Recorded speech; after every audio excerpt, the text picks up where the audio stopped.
Olá, alunos, eu sou o professor Gelson Ribeiro.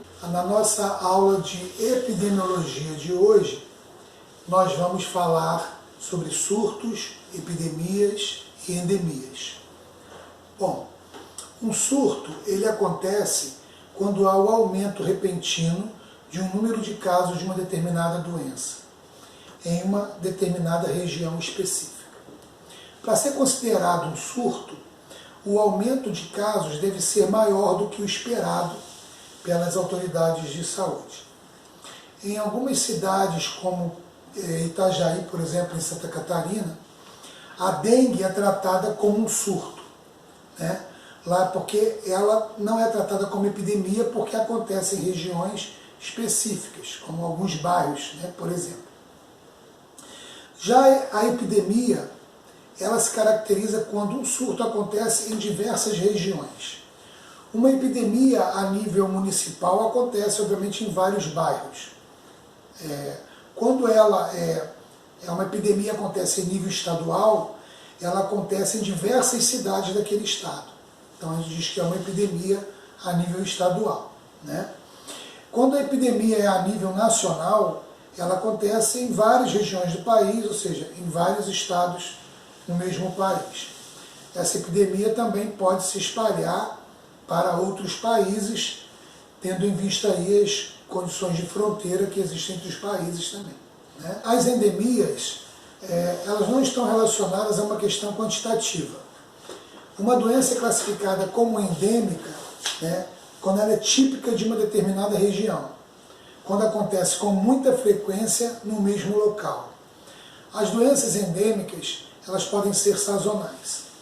A febre amarela, por exemplo, é considerada uma doença endêmica na região norte do Brasil.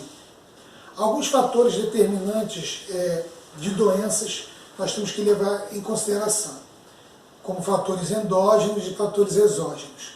Os fatores endógenos e exógenos eles são divididos numa abordagem mais minuciosa sobre a ação destes fatores como determinantes da saúde na população.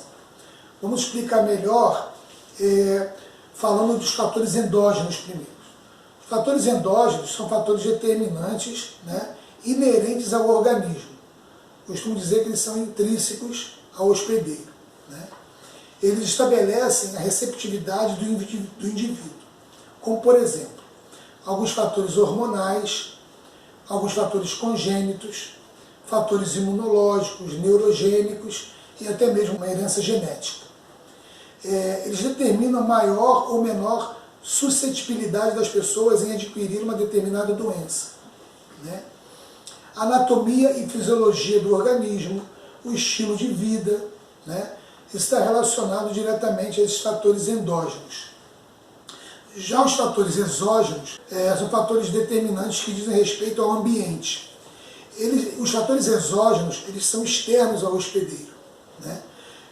Podemos citar como exemplo traumatismos, agentes físicos, agentes químicos e micro-organismos patogênicos, vírus, bactérias, protozoários, enfim, são esses organismos patogênicos que estão externos ao hospedeiro e que podem causar alguma doença. São fatores considerados exógenos, ou seja, externos ao hospedeiro. Essa foi a nossa aula de hoje. Espero que vocês tenham gostado. Não esqueçam de comentar as suas dúvidas e se inscrever no canal. Um abraço.